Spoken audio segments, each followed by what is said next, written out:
I just got back from a speaking trip to Denver. My journey there was somewhat interesting, to put it mildly.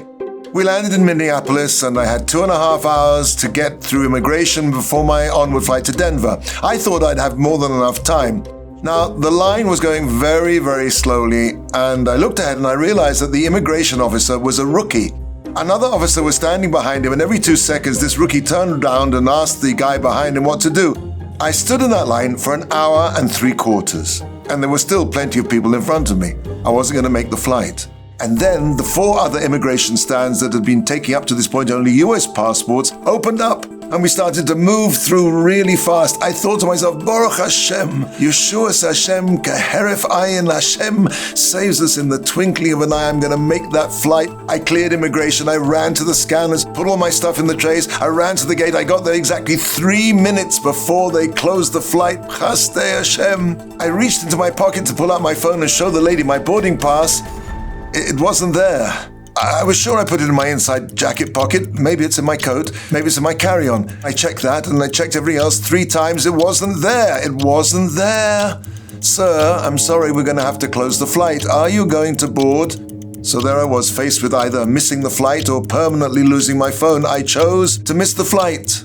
All I had in my pockets were my credit cards and the phone number scribbled on a piece of paper of Rabbi Aaron Wasserman, the Rosh Hashiva of Torah's Chaim in Denver.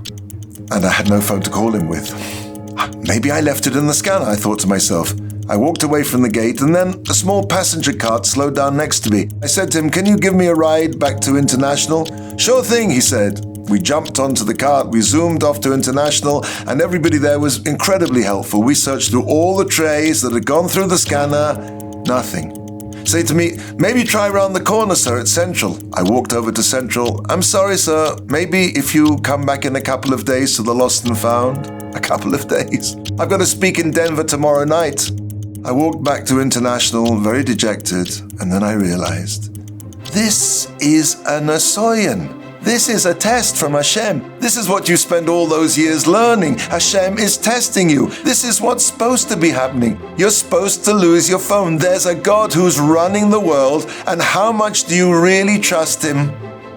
One of the most difficult things about a Nisoyan is to recognize that you're in a Nisoyan. There's no big neon arrow that's going to come zooming down from heaven written on it, "This is a Nisoyan." Half of that Nisoyan is realizing that you're in a Nisoyan. And when you realize that, you're halfway or more to being oimid in that Nisoyan. Halfway to winning. It's so easy to get carried away in the moment by worry and stress. As I rounded the corner, one of the guys working the scanner said to me, "Sir, is this your phone?" They found it. I caught the next flight to Denver, a little worse for wear, with a big new insight into what a Nisoyan really is.